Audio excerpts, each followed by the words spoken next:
Hello everyone, आज की class हम स्टार्ट करते हैं अपने नेक्स्ट एपिसोड जो कि हमारी क्वेश्चन सीरीज चल रही है। आज की हम लोग क्वेश्चन सीरीज में स्टार्ट करेंगे एस ब्लॉक। तो आज की क्वेश्चन सीरीज में हम कुछ एस ब्लॉक के इंपॉर्टेंट क्वेश्चन पर डिस्कशन करेंगे और उस क्वेश्चन के सोल्यूशन को भी सीखेंगे। तो अब फर्स्ट क्वेश्चन से स्टार्ट करते हैं। वो फर्स्ट क्वेश्चन क्या कह रहा है? Beryllium show the diagonal relationship with. ये क्वेश्चन बहुत ही इजी क्वेश्चंस आपके सामने लिखा गया है कि beryllium show the diagonal relationship with. What is the diagonal relationship? अगर हम डायगोनल रिलेशनशिप की बात करें तो डायगोनल रिलेशनशिप होता क्या है? जो सेकेंड और थर्ड पीरियड के एलिमेंट होते हैं, सेकेंड पीरियड के एलिमेंट के लिए अगर हम बात करें तो सेकेंड पीरियड का जो एलिमेंट होता है lithium, beryllium, boron, carbon, nitrogen, oxygen, fluorine, ये सेकेंड पीरियड के एलिमेंट होते हैं। थर्ड पीरियड के एलिमेंट क्या होते हैं? Sodium, magnesium, aluminium, silicon, phosphorus, sulphur, chlorine. Diagonal relationship that is second period का लिथियम जो होता है उसके डायगोनल में थर्ड पीरियड का क्या होता है? मैग्नीशियम। इसके फिजिकल और केमिकल प्रॉपर्टी क्या होती है? सेम होती है। कुछ इसकी फिजिकल केमिकल प्रॉपर्टी सेम होती है, इसलिए इनको लिथियम और मैग्नीशियम एक दूसरे क्या है? डायगोनल प्लेस पर रखे गए हैं सेकेंड और थर्ड पीरियड के रिस्पेक्ट में। तो लिथियम का जो डायगोनल एलिमेंट होता है मैग्नीशियम होता है, और बेरिलियम का जो डायगोनल एलिमेंट होता है क्या होता है? एल्युमिनियम होता है। तो लिथियम का डायगोनल एलिमेंट कौन होगा? मैग्नीशियम। हमारा ऑप्शन सी राइट हो जाएगा, magnesium. Which of the ion have maximum hydration energy? यहाँ पे सबसे पहले आपको समझना पड़ेगा कि आयन और हाइड्रेटेड आयन क्या होते हैं। तो एक्चुअली क्या होता है कि आप जनरली समझते होंगे कि जो हम लोग इस समय एल्कलाइन अर्थ मेटल में अगर हम देखें तो beryllium, magnesium, calcium, strontium, top to bottom group में चलने पे क्या होती है? साइज क्या होती है? बोलो, साइज बढ़ती है। अगर हम यही बात को साइज के लिए बात करें, सिमिलरली मैं बात अगर कर रहा हूं कि बेरिलियम 2+ के रिस्पेक्ट में अगर हम देखें, इसी के सेकेंड Mg2+ के रिस्पेक्ट में, आयन के रिस्पेक्ट देखें, कैल्शियम 2+ के रिस्पेक्ट में देखें और स्ट्रेंशियम 2+ के रिस्पेक्ट में देखें, तो टॉप टू बॉटम चलने में साइज क्या होती है? इंक्रीज करती है। साइज क्या करती है? इंक्रीज करती है। तो हमारा क्या होगा? ये तो मान लीजिए एटम्स है, क्या है? इसके आयन्स हैं, तो आयन की रेडियाई है। प्लस दूसरा बनता है कि हाइड्रेशन एनर्जी क्या होती है। तो हम हाइड्रेशन का मतलब क्या होता है कि जब आयन को हम क्या किसी भी आयन्स को क्या करते हैं? वाटर के साथ क्या करते हैं? अट्रैक्ट करता है, मतलब उससे वाटर में डिजॉल्व करते हैं। तो एज्यूम करिएगा कि मैं आपको बताना चाहूँगा, अगर इसको वाटर में जब डिजॉल्व करेंगे तो जो बेरिलियम होता है तो साइज में छोटा, सबसे छोटा कौन होगा? बेरिलियम। और सबसे बड़ा कौन होता है? स्ट्रेंशियम। तो जो साइज में आयन छोटा होता है वह इक्वल सोल्यूशन में साइज में सबसे क्या हो जाता है? अगर इसका हम ट्रेंड देखें साइज का, तो बेरिलियम डबल प्लस से ज़्यादा साइज किसकी होगी? मैग्नीशियम डबल प्लस की होगी, फिर किसकी होगी? कैल्शियम डबल प्लस की होगी, फिर किसकी होगी? स्ट्रेंशियम डबल प्लस की होगी। लेकिन अगर ये इक्वस केस में होगा, बेरिलियम डबल प्लस होता है, वह इक्वस केस में सबसे बड़ी साइज रखेगा, और मैग्नीशियम डबल प्लस से भी क्या होगा? बड़ी साइज रखेगा, और किसी कैल्शियम डबल प्लस से भी रखेगा इक्वस से, और सबसे कम साइज होगी स्ट्रेंशियम। अब यहाँ प्रश्न ये बनता है कि हाइड्रेशन होता है क्या? जैसे जब इसको वाटर में डिजॉल्व करते हैं, जो आयन वाटर के बाहर छोटा होता है वह वाटर में उतना ही मोटा होता है। अगर मैं कह रहा हूँ कि वाटर के बाहर ये छोटा है, अगर ये वाटर बाहर छोटा है, आप खुद समझ सकते हैं, तो वाटर बाहर जो छोटा होगा वो वाटर में उतना ही क्या हो जाएगा? बड़ा हो जाएगा। क्या हो जाएगा? बड़ा हो जाएगा। तो सिचुएशन आप खुद देख पा रहे हैं, बदलती जा रही है, सिचुएशन बदल जाती है साइज का। इसमें होता क्या है कि जो बेरिलियम होता है ये अपोजिट चार्ज के वाटर, दैट इज वाटर में कौन सा पोजीशन होगा बताओ? ऑक्साइड होगा। इस पर प्लस होता है, इस पर क्या होता है? माइनस। ये क्या मतलब माइनस और प्लस के बीच क्या होता है? कि इंट्रैक्शन होता है, आयनिक इंट्रैक्शन से डाइपोल इंट्रैक्शन आप कहते हैं। उस इंट्रैक्शन के कारण क्या होता है कि ये वाटर का नेगेटिव चार्ज ऑक्सीजन का बेरिलियम के 2+ क्या करता है? इंट्रैक्ट करता है, और जिसके कारण ये पानी से बहुत ज़्यादा घिर जाता है। तो जितना ज़्यादा इसमें इंट्रैक्शन होगा तो आप खुद समझ सकते हैं इसकी जब साइज छोटी होगी इसका न्यूक्लियर चार्ज छोटा होगा, जिसके कारण आप खुद समझ सकते हैं अगर कोई भी वाटर होगा जो जितना पास होगा ओ के वो क्या कर उतना ज़्यादा अट्रैक्ट करेगा। तो इसमें स्ट्रेंसियम काफ़ी दूर होता है, ओ से काफ़ी दूर होता है, इसलिए इंट्रैक्शन क्या होता है सबसे कम होता है। तो जब इंट्रैक्शन सबसे ज़्यादा किसमें होगा जो साइज छोटा होगा। तो बेरिलियम में इंट्रैक्शन वाटर के साथ क्या होता है कभी ज़्यादा होता है, इसमें क्या होता है इंट्रैक्शन, और यही इंट्रैक्शन जो होता है बेरिलियम आयन का वाटर के साथ इंट्रैक्शन होने से क्या होता है वो वाटर से क्या होता है घिर जाता है, मतलब वाटर में वो क्या होता है घुल जाता है, और इसी प्रोसेस कहते हैं हाइड्रेशन। और उस ड्यूरेशन में जो एनर्जी रिलीज होती है उस एनर्जी क्या कहते हैं हाइड्रेशन एनर्जी। अब आप खुद समझ सकते हैं जो जितना वाटर से घिरेगा उतनी ज़्यादा एनर्जी क्या रिलीज करेगा। तो पानी के बाहर जो छोटा होता है पानी में उतना मोटा होता है, दैट इज उसकी हाइड्रेशन एनर्जी उतनी ही ज़्यादा होगी और हाइड्रेशन रेडियाई भी उतनी क्या होगी ज़्यादा होगी। तो इसमें जो आंसर बनेगा वो आंसर हमारा होगा बेरिलियम 2+ की हाइड्रेशन एनर्जी भी ज़्यादा होती है और हाइड्रेशन रेडियाई भी ज़्यादा होती है। तो हाइड्रेशन रेडियाई बढ़ने पर हाइड्रेशन एनर्जी क्या होती है इंक्रीज करती। तो हमने क्वेश्चन क्या करा, which one is the most stable carbonate. Alkaline earth metal के आपके कार्बोनेट दिए गए हैं, इसमें से मोर स्टेबल क्या होगा, कौन सा कार्बोनेट मोर स्टेबल होगा। तो मैं एक्चुअली आपको बहुत एक इजी ट्रेंड देना चाहूँगा कि अगर आप यहाँ पे सोचें तो कार्बोनेट साइज में क्या होता है बड़ा होता है, साइज में क्या होता है बड़ा होता है, और उसमें क्या होता है कि बेरिलियम जो होता है सबसे साइज में छोटा होता है। बोलो छोटा साइज ये क्या होता है बड़ा साइज को होता है। अब आप खुद समझ सकते हैं कि फजांस रूल के अकॉर्डिंग अगर हम चलें तो हमें पता है कि अगर स्मॉल साइज का केट आयन हो और बिगर साइज का एन आयन हो तो उसके अंदर कौन सा करेक्टर ज़्यादा बनेगा, कोवैलेंट करेक्टर, कोवैलेंट करेक्टर बनेगा। बोलो बनेगा कि नहीं। अब कोवैलेंट करेक्टर बनने से क्या होता है और दूसरी चीज़ होती है, अगर कोवैलेंट करेक्टर मैं आपको बताना चाहता हूँ दूसरा होता है थर्मल स्टेबिलिटी। क्या होती है थर्मल स्टेबिलिटी। तो थर्मल स्टेबिलिटी जो होती है वह यूनिवर्सली होती है कोवैलेंट करेक्टर, जनरली मैं कह रहा हूँ कोवैलेंट करेक्टर जनरली मैं कह रहा हूँ। तो थर्मल स्टेबिलिटी जो होती है जनरली कोवैलेंट करेक्टर क्या होती है यूनिवर्सली होती है। तो जिसकी थर्मल स्टेबिलिटी ज़्यादा होगी उसका कोवैलेंट करेक्टर क्या कम होगा। तो बताओ बेरिलियम जो होगा बेरियम का जो साइज केटायन की साइज होगी वो भी बड़ी होती है और एन आयन की साइज भी क्या होती है बड़ी होती है, जिसके कारण इसके अंदर कोवैलेंट करेक्टर क्या होगा सबसे कम होगा। और जब कोवैलेंट करेक्टर सबसे कम होगा दैट इज उसके अंदर आयनिक करेक्टर क्या होगा ज़्यादा होगा, और जिसके कारण थर्मल स्टेबिलिटी जो होती है कार्बोनेट की जो होती है टॉप टू बॉटम चलने पर इन एल्कलाइन अर्थ मेटल्स में क्या होती है इंक्रीज करती है। मतलब थर्मल स्टेबिलिटी क्या होती है बेरिलियम डबल+ से ज़्यादा किसकी होती है, मैग्नीशियम डबल+ की होती है, फिर कैल्शियम डबल+ की होती है, फिर स्ट्रेंशियम डबल+ की होती है, सब ज़्यादा किसकी होती है बेरियम डबल+ की होती है। थर्मल स्टेबिलिटी क्या होती है टॉप टू बॉटम चलने क्या होती है कार्बोनेट की इंक्रीज करती है। तो बताओ ज़्यादा टेम्परेचर पर कौन डिसोसिएट होगा। अगर हम इसको हिट करें तो कार्बोनेट मेटल कार्बोनेट क्या करेगा, इसको जब हिट करेंगे तो क्या होगा मेटल ऑक्साइड और कार्बन डाइऑक्साइड में क्या हो जाएगा ब्रेक डाउन कर जाएगा। तो यहाँ पर जो होता है ये सिचुएशन सबसे हाई टेम्परेचर कौन शो करेगा, वो कौन करेगा बेरियम कार्बोनेट करेगा। इसका मतलब सबसे ज़्यादा स्टेबल ज़्यादा समय तक रहने वाला वो कौन होगा बेरियम कार्बोनेट होगा। हमारा आंसर क्या होगा barium carbonate. Plaster of Paris यहाँ पर देखिए प्लास्टर ऑफ पेरिस का मतलब आप समझते हैं कि जो हाथ या पैर जब टूटते हैं इंजरी होती है जो उसमें क्या होता है प्लास्टर लगता है, आप नाम बोलते हैं प्लास्टर लगवा लो, तो वही होता है प्लास्टर ऑफ पेरिस। तो प्लास्टर ऑफ पेरिस जो होता है उसका जो फार्मूला होता है कॉपर सल्फेट ½ कॉपर सल्फेट ½ होता है, इसी का नाम प्लास्टर ऑफ पेरिस होता है। और कॉपर सल्फेट 2H2O को जिप्सन बोलते हैं। क्या बोलते हैं जिप्सन, ये जिप्सन होता है और ये हमारा क्या होता है प्लास्टर ऑफ पेरिस होता है। तो हमारा जो आंसर होगा प्लास्टर ऑफ पेरिस का कौन होगा आंसर डी होगा ऑक्साइड एम्फोटेरिक ऑक्साइड। उस ऑक्साइड को एम्फोटेरिक ऑक्साइड कहते हैं जो एसिड के साथ भी रिएक्शन करता है और बेस के साथ, एसिड के साथ भी रिएक्शन करता हो बेस के साथ करता हो, उस ऑक्साइड को एम्फोटेरिक ऑक्साइड नाम देते हैं।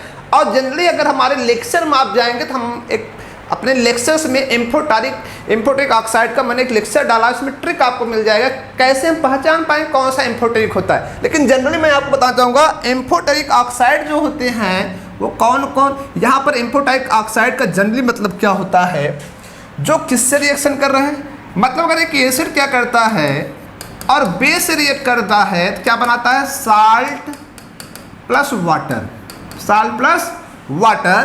तो इसमें जो बेरियम ऑक्साइड होता है अगर हम इसको क्या करते हैं एसिड साथ रिएक्शन करा दें, किसके साथ, एसिड साथ रिएक्शन करा दें या सीएल साथ रिएक्शन कराते हैं तो क्या बना देता है, बेरियम क्लोराइड बना देता है और H2 बना देता है। इसका मतलब इस समय किसका काम कर रहा है, बेस का काम कर रहा है।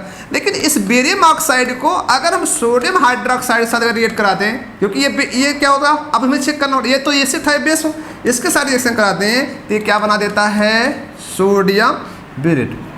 तो ये आपको सोडियम बिरेट बना देगा, NaBeO2 बनाएगा और प्लस क्या होगा, H2 बाहर होगा। तो होता क्या है कि इसके अंदर क्या इस समय किसका काम कर रहा है, एसिड का, मतलब बेस के साथ किसका काम कर रहा है, ये बेस है तो बेस में किसका काम कर रहा है, एसिड का, और एसिड किसका काम कर रहा है, बेस का। इसका मतलब इसके अंदर दोनों नेचर होता है। अब आप किसको जानेंगे कि एम्फोटेरिक ऑक्साइड होता है, तो हमारा एक ट्रिक होता है पंजाबी बंगाली, पंजाबी बंगाली, पंजाबी बंगाली सॉन्ग, सब जन गाया करो अलग, सब जन गाया करो अलग, ये हमारा एक फार्मूला है। पंजाबी का मतलब होता है, पंजाबी मतलब लेड, बंगाली मतलब बेरिलियम, सॉन्ग मतलब टीन, सब मतलब होता है एंटीमनी, जंग मतलब जिंक, गाया मतलब गैलियम, करो मतलब क्रोमियम, अलग मतलब एल्युमिनियम। तो मतलब किस किस के ऑक्साइड बनाते हैं, लेड के ऑक्साइड एम्फोटेरिक होते हैं, बेरिलियम के होते हैं, टीन के होते हैं, और एंटीमनी आपको सामने है, जिंक है, और कौन होता है, क्रोमियम है और एल्युमिनियम। ये सब क्या होते हैं, ये सब एम्फोटेरिक में आते हैं। तो आप खुद देख लें इसमें एम्फोटेरिक में कौन कौन है। तो बताओ एल्कलाइन अर्थ मेटल में केवल कौन होता है, बेरिलियम होता है। तो ऑप्शन हमारा कौन होगा, सी ऑप्शन क्या हो जाएगा, राइट होगा। आप the tendency to lose their balance electron easily by alkali metal make them, alkali metal के outer most shell में 1 इलेक्ट्रॉन्स होता है, और 1 इलेक्ट्रॉन होने के कारण क्या करता है कि यह अपने एक इलेक्ट्रॉन को लॉस करके क्या कर देता है, अपने को ऑक्सीडाइज कर देता है। और ऑक्सीडाइज होने का रीजन क्या होता है, इसकी लो क्या होती है, IP आइंस्टाइन पोटेंशियल क्या होती है, लो होती है। लो आइंस्टाइन पोटेंशियल के कारण क्या होता है, इसमें इलेक्ट्रॉन इजीली लूज होता है, और जो इलेक्ट्रॉन इजीली लूज करता है उसका क्या होता है, ऑक्सीडेशन। मतलब इसका क्या हुआ, ऑक्सीडेशन हुआ, और जो ऑक्सीडेशन करता है वो दूसरे क्या करता है, रिड्यूस करता है। मेरा ट्रेंड जानते रहें, ऑक्सीडेशन को हम क्या बोलते हैं, रिड्यूसिंग एजेंट, रिड्यूसिंग एजेंट बोलते हैं। तो बताओ ये इजीली ऑक्सीडेशन को शो करेगा, और इजीली ऑक्सीडेशन का शो करने का मतलब क्या होगा, इसको हम लिख सकते हैं स्ट्रॉन्ग रिड्यूसिंग, क्या, रिड्यूसिंग एजेंट। तो रिड्यूसिंग एजेंट, जो ऑक्सीडेशन होता है वो रिड्यूसिंग एजेंट क्या होता है, और जो रिडक्शन करता है वो क्या होता है, जो रिडक्शन करता है वो ऑक्सीडाइजिंग एजेंट का काम करता है। तो इसमें क्या होगा, ये स्ट्रॉन्ग रिड्यूसिंग एजेंट का काम करता है। क्या करता है, reducing agent. The incorrect trend for alkaline earth metal, alkaline earth metal का कौन सा ट्रेंड इनकरेक्ट है। तो पहले हम चेक करते हैं एटॉमिक साइज। तो एटॉमिक साइज हमें पता है कि टॉप टू बॉटम ग्रुप में चलने पर एटॉमिक साइज इंक्रीज करती है, और ये ट्रेंड इंक्रीजिंग का है। ये तो सही है, ये तो सही है। दूसरा कह रहा है second ionisation energy beryllium magnesium calcium strontium. Ionisation energy का मतलब क्या होता है, आयनेशन एनर्जी का यही मतलब होता है कि आउटर मोस्ट इलेक्ट्रॉन को क्या करना, रिमूव करना, और रिमूव करने में जो हमें क्या होती है, मतलब ये हमारा आउटर मोस्ट इलेक्ट्रॉन को रिमूव करने के लिए जो हमें एनर्जी क्या होती है, रिक्वायर्ड होती है। तो यहाँ पर हमें पता है कि उसमें एनर्जी सबसे ज़्यादा रिक्वायर्ड होगी जिसकी साइज सबसे छोटी होगी। अगर छोटी साइज होगी, ये समझ लीजिए ये इलेक्ट्रॉन हमें बाहर करना है और ये इलेक्ट्रॉन हमें बाहर करना है, तो किस में एनर्जी ज़्यादा रिक्वायर्ड होगी बताओ। अगर मान लो ये बेरिलियम डबल प्लस है, और ये बेरिलियम सिंगल प्लस का है, इसे डबल प्लस में लेकर जाना है, बेरिलियम डबल प्लस में लेकर जाना है। और ये हमारा क्या है, स्ट्रेंशियम सिंगल प्लस का है और इसको किस में लेकर जाना है, स्ट्रेंशियम डबल प्लस लेकर जाना है। बताओ किस इलेक्ट्रॉन को हम इजीली बाहर कर सकते हैं। तो बताओ इजीली बाहर कौन हो सकता है जिसमें क्या न्यूक्लियर चार्ज छोटा होगा, बहुत कम होगा। तो इसमें क्या होता है, इसमें इलेक्ट्रॉन और स्ट्रेंशियम के बीच की दूरी ज़्यादा होती है जिससे न्यूक्लियर चार्ज कम होता है और ये कम एनर्जी दे देने पर भी क्या होता है, इलेक्ट्रॉन क्या होगा, आसानी से क्या होता है, बाहर चला जाता है। मतलब अपने को स्ट्रेंशियम प्लस क्या कर लेगा, स्ट्रेंशियम डबल प्लस में क्या करेगा, इजीली इलेक्ट्रॉन लॉस कर लेगा। लेकिन अगर हम बेरिलियम प्लस को देखें, वो बेरिलियम डबल प्लस में इलेक्ट्रॉन को इजीली लॉस नहीं करता क्योंकि उसमें साइज छोटी होती है। तो बताओ सबसे ज़्यादा सेकेंड आईपी किसकी होगी, जिसकी साइज छोटी होगी, ज़्यादा एनर्जी रिक्वायर्ड होगी। तो बताओ इसमें दिया क्या गया है, ज़्यादा किसका दिया गया, स्ट्रेंशियम जो कि सबसे कम होनी चाहिए। तो ये तो हमारा रॉन्ग हो गया। हाइड्रेशन इंथैल्पी, अभी हमने बताया हाइड्रेशन इंथैल्पी किसकी ज़्यादा होती है, जो पानी के बाहर छोटा होता है वह पानी में उतना मोटा होता है। तो बताओ पानी के बाहर सबसे छोटा कौन होता है, बेरिलियम होता है क्योंकि टॉप टू बॉटम चलने पे इसकी साइज छोटी होती है। तो बताओ पानी में क्या होगा, सबसे बड़ा होगा और जो इसमें हाइड्रेशन रेडिएट ज़्यादा होगी, उसमें हाइड्रेशन एनर्जी क्या होगी, ज़्यादा होगी। ये भी क्या होगा, राइट होगा। नाउ नेक्स्ट क्या बता है, डेंसिटी। तो डेंसिटी जब हम देखेंगे एल्कलाइन अर्थ मेटल्स में, तो एल्कलाइन अर्थ मेटल्स में टॉप टू बॉटम चलने पर वॉल्यूम इंक्रीज करता है। बेरिलियम से कैल्शियम तक, बेरिलियम से कैल्शियम तक वॉल्यूम क्या होता है, इंक्रीज करता है। और जब वॉल्यूम बढ़ता है तो डेंसिटी घटती है। लेकिन जैसे कैल्शियम से हम क्या करेंगे, स्ट्रेंशियम से बेरिलियम की तरफ चलेंगे तो वॉल्यूम घट जाता है, वॉल्यूम घट जाता है। और वॉल्यूम घटने के कारण क्या होता है, डेंसिटी क्या हो जाती है, बढ़ जाती है। तो मैं आपको ये कहना चाहूँगा कि जब हम टॉप टू बॉटम चलते हैं शुरुआती एलिमेंट की वॉल्यूम बढ़ते हैं और जब वॉल्यूम बढ़ेंगे डेंसिटी घटेगी। लेकिन जब हम स्ट्रेंशियम बेरिलियम चलते हैं तो वॉल्यूम क्या होता है, घटता, डेंसिटी क्या होती है, बढ़ती है। तो इसका मतलब स्ट्रेंशियम की डेंसिटी क्या होती है, ज़्यादा होती है और बेरिलियम की डेंसिटी क्या होगी, उसके बाद होगी। तो जो हमारा ऑप्शन होता है डी ऑप्शन, ये भी ऑप्शन हमारा क्या होगा, राइट होगा। स्ट्रेंशियम की डेंसिटी क्या होती है, ज़्यादा होती है, बेरिलियम होता है उसकी और ज़्यादा होती है। तो ये सब हमारे राइट क्वेश्चन 1 2 3 हैं। लेकिन सेकेंड आंसर एनर्जी का जो ट्रेंड है वो गलत है, इसलिए हमें इनकरेक्ट ऑर्डर में पूछा है। इनकरेक्ट ऑर्डर में अगर हम बात करें तो हमारा ऑप्शन क्या हो जाएगा, बी क्या हो जाएगा, राइट हो जाएगा।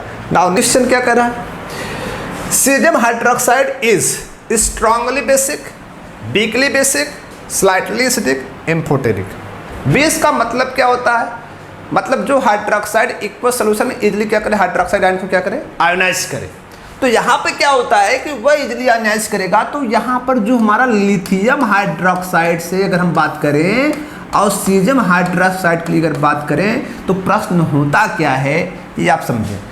तो लिथियम प्लस ये हाइड्रोक्साइड आयन जो होता है साइज में छोटा होता है और लिथियम भी साइज में छोटा होता है। तो यहाँ पे जो प्रश्न की अगर हम बात करें तो यहाँ पे सीजियम जो होगा वो कीटायन साइज में बड़ा होगा और हाइड्रोक्साइड साइज में क्या होता है, छोटा होता है। तो छोटा होने के इस रीजन के कारण अगर देखा जाए तो न्यूक्लियर चार्ज की अगर हम बात करें तो चलो मान लो ये किसके लिए बात करें, सीजियम के लिए करें, ये हाइड्रोक्साइड, सीजियम का हाइड्रोक्साइड है। अब ये न्यूक्लियर चार्ज, इसका अट्रैक्शन और लिथियम का पॉजिटिव और हाइड्रोक्साइड का नेगेटिव, इसका अट्रैक्शन। अगर हम प्रश्न करें, मैं फंडे से बात कर रहा हूँ, किसमें अट्रैक्शन ज़्यादा होगा, तो भैया अट्रैक्शन किसमें ज़्यादा होगा, जिसमें न्यूक्लियर चार्ज कम होगा। तो न्यूक्लियर चार्ज किसमें कम होगा, लिथियम पॉजिटिव चार्ज में कम होगा, तो अट्रैक्शन ज़्यादा होगा। जब अट्रैक्शन ज़्यादा होगा तो आयनाइजेशन क्या होगा, स्लो होगा। तो मेरा फंडा कहता है कि इसमें अट्रैक्शन क्या होगा, लेस होगा। और डिसोसिएट, जब अट्रैक्शन कम होगा तो इसको हम आसानी से क्या कर सकते हैं, डिसोसिएट करा सकते हैं, किसमें, सीजियम प्लस और हाइड्रोक्साइड आयन। तो बताओ ये हाइड्रोक्साइड आयन को इजीली आयनाइज करेगा। तो बताओ ज़्यादा बेसिक कौन होगा, जिसमें आयनाइजेशन क्या होगा, इजीली होगा, जिसका न्यूक्लियर चार्ज क्या होगा, लेस होगा, जिसकी साइज ज़्यादा होगी केटायन की। तो इसमें बताओ कौन शो कर रहा है, तो ये बेसिक नेचर किसमें ज़्यादा मिल रहा है, जिसमें हाइड्रोक्साइड इजीली मिल रहा है, उसका बेसिक नेचर ज़्यादा होगा, वह स्ट्रांगली बेसिक होगा। Salvage process is used for the manufacture of, salvage process is used for manufacture of. इस प्रोसेस में होता क्या है, इस प्रोसेस में सोडियम कार्बोनेट का फॉर्मेशन होता है। मतलब साल्वेज प्रोसेस में किसको हम मैन्युफैक्चर यूज़ करते हैं मैन्युफैक्चर होने के लिए, वो होता है सोडियम कार्बोनेट। वो क्या होता है? Sodium carbonate. नेक्स्ट क्वेश्चन क्या करा है? Alkali metal give when dissolve in liquid ammonia. Liquid ammonia मतलब एल्कली मेटल को जब हम लिक्विड अमोनियम डिजॉल्व करते तो करता क्या है कि मेटल्स, ये मान लो हमारा मेटल्स होता है, अगर इसको हम अमोनिया लिक्विड अमोनियम डिजॉल्व करते हैं तो ये क्या बनाता है? मेटल एमीन कॉम्प्लेक्स NH3 बनाता है, एक कॉम्प्लेक्स बनाता है। और प्लस क्या बनाता है? यहाँ पे मान लो X होता है और इलेक्ट्रॉन NH3 बनाता है, इलेक्ट्रॉन NH3 बनाता है Y। तो जो इलेक्ट्रॉन्स होता है, अब आपके दिमाग में बोलते हैं ऐसा क्या होता है? तो भैया ये मेटल्स होता है, ये लिगेंड का काम करता है। ये इलेक्ट्रॉन एक्सेप्ट करना चाहेगा तो ये मेटल क्या करता है? ये अपने को सेंटर मेटल बनाने के लिए मेटल अपना इलेक्ट्रॉन क्या करता है? लॉस करता है। अब ये इलेक्ट्रॉन जब लॉस करता है तो ये सेंट्रल मेटल बन जाता है और ये क्या हो जाता है? लिगेंड बन जाता है। और जिसके कारण क्या होता है? लिगेंड मेटल कॉम्प्लेक्स बन जाता है और इलेक्ट्रॉन एमीन बनता है। और यही इलेक्ट्रॉन अमोनिया जो होता है, अमोनियम जो इलेक्ट्रॉन अमोनियम होता है वो क्या रिलीज करता है एक्वस सोल्यूशन में? वो रिलीज करता है डीप ब्लू सोल्यूशन। कैसा करता है? Deep blue solution. The wire of flash bulb is made up. Flash bulb का जो वायर होता है किसका बना होता है?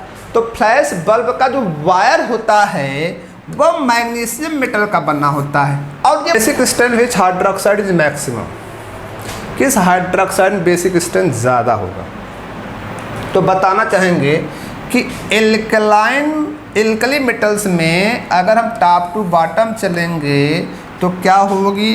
मेटल की साइज बढ़ेगी, मेटल साइज क्या होगी? बढ़ेगी। और हाइड्रोक्साइड की साइज, ये मेटल साइज बढ़ती है।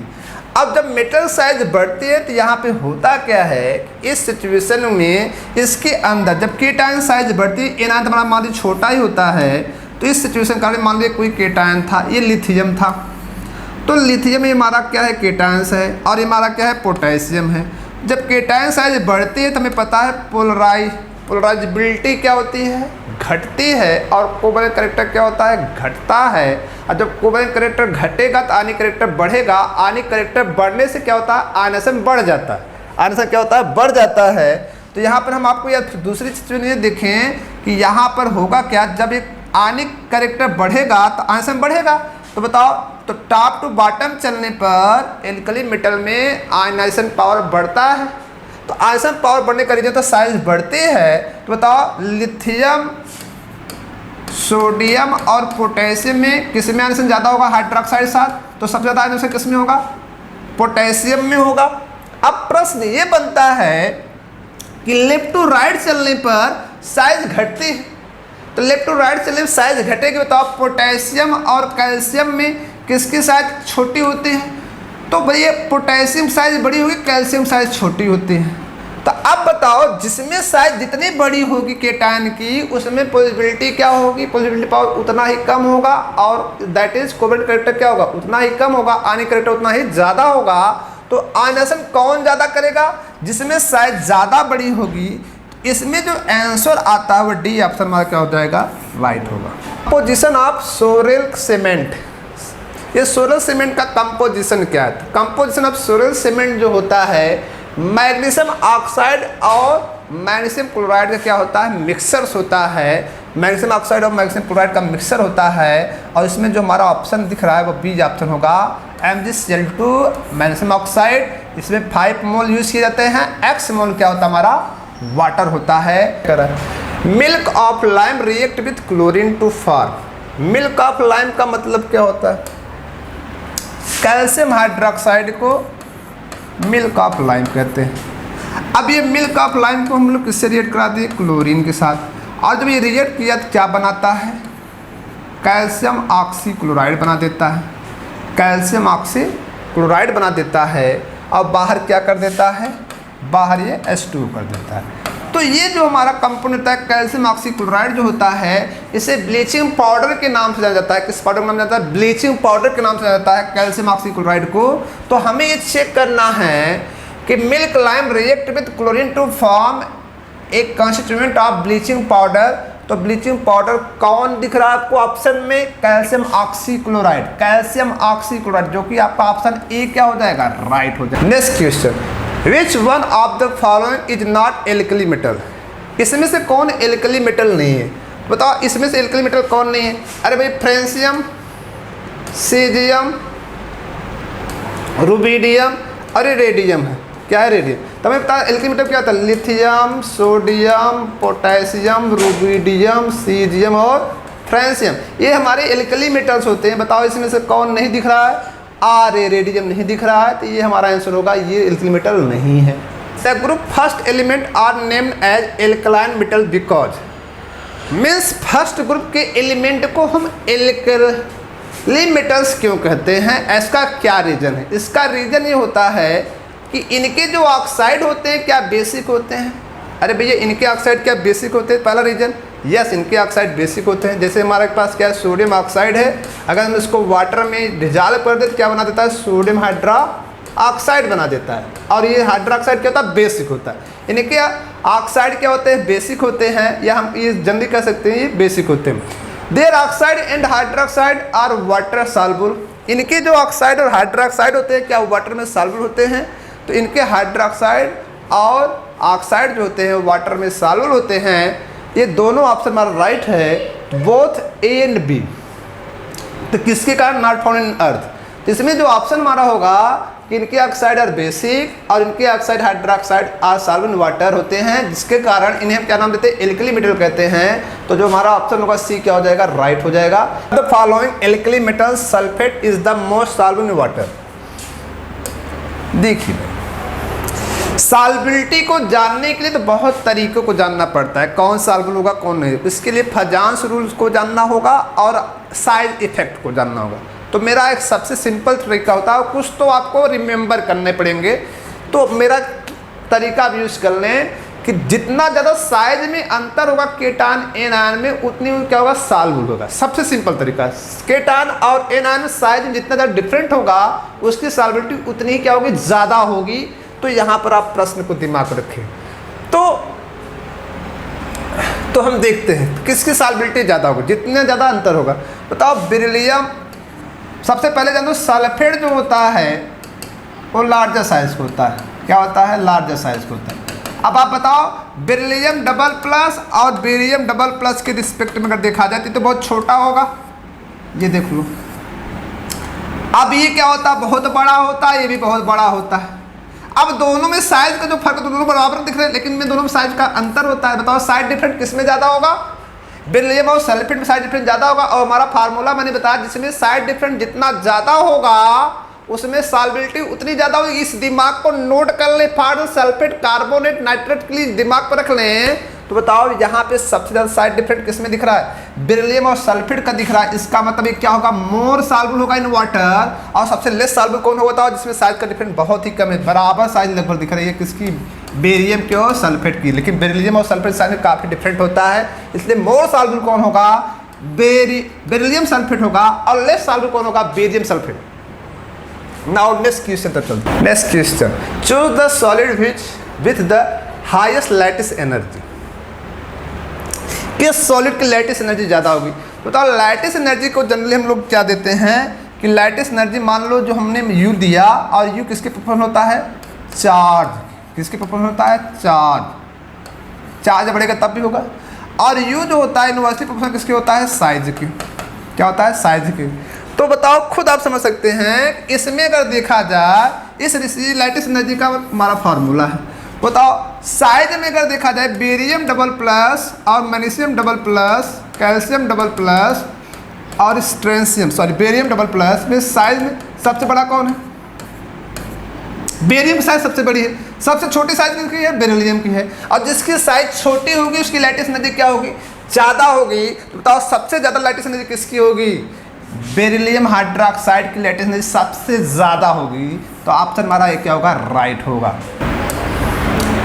Hardness in water is due to, water में हार्डनेस का रीजन क्या है आपको बताना है। तो बताओ वाटर में हार्डनेस का रीजन होता है कि वाटर में क्या प्रेजेंट हो? कैल्शियम और मैग्नीशियम कि क्या प्रेजेंट हो, सल्फेट प्रेजेंट हो, क्या प्रेजेंट हो, क्लोराइड प्रेजेंट हो, और क्या हो, ये सब जो प्रेजेंट होते हैं, सल्फेट क्लोराइड प्रेजेंट होते हैं कैल्शियम और मैग्नीशियम के, जिसके कारण क्या होता है, उस वाटर क्या हो जाता है, हार्ड हो जाता है। तो हमें इसे करना है, तो बताओ क्या प्रेजेंट होते हैं भैया, इसमें ऑप्शन क्या होगा, hardness in water due to presence of calcium magnesium. Calcium magnesium किसमें प्रेजेंट